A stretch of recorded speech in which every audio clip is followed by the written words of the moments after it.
تخيل كده لمسة كورة بالغلط ممكن تنهي حياتك. في عالم كرة القدم اللي مليان جنون وشغف، أحيانا الشغف ده بيتقلب لكابوس.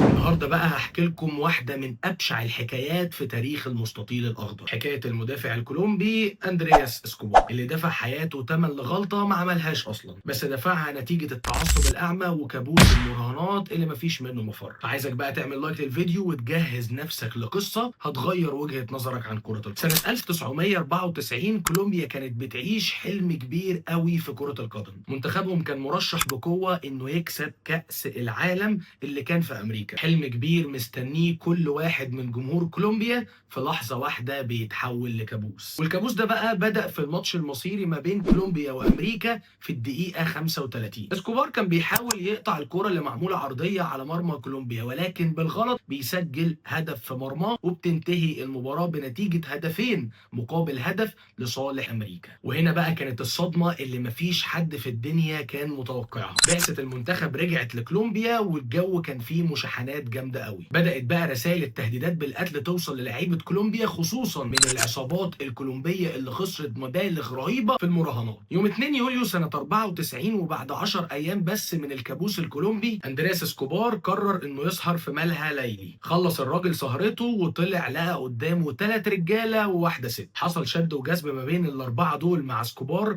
وواحد فيهم كان بيترأس عصابه قويه جدا لتجاره المخدرات. الراجل ده بقى طلع مسدسه وبدأ يضرب اسكوبار بالمسدس، ومع كل طلقة كانت بتخرج كان بيقول فيها جول، وده طبعا كان إشارة منه لسخرية على اسكوبار اللي جاب هدف في نفسه في المباراة. ومات أندرياس اسكوبار وهو عنده 27 سنة بس. جريمة قتل أندرياس اسكوبار كانت صدمة للعالم كله، وكشفت وش التعصب القذر ودمج الجريمة مع كرة القدم. أندرياس اتدفن وسط زحمة رهيبة وحزن كبير جدا من جماهير كولومبيا، وفضلت كلماته الحياة لن تنتهي هنا بتتردد بعد ما ماتوا. قصته بتفكرنا بأن الكرة بالرغم من حلاوتها ممكن في وقت من الأوقات بسبب التعصب تكون بعيد تماما عن المستطيل الأخضر. قول لنا بقى إيه الدرس اللي اتعلمته من قصة اسكوبار، وكمان اكتب لنا رأيك في الكومنتات عن الحلقة بتاعت النهاردة. ودي بقى كانت أول حلقة من حلقات برنامج اللعبة القذرة. الاسم ممكن يكون صعب شوية، ولكن أنت أكيد اكتشفت احنا اخترنا الاسم ده ليه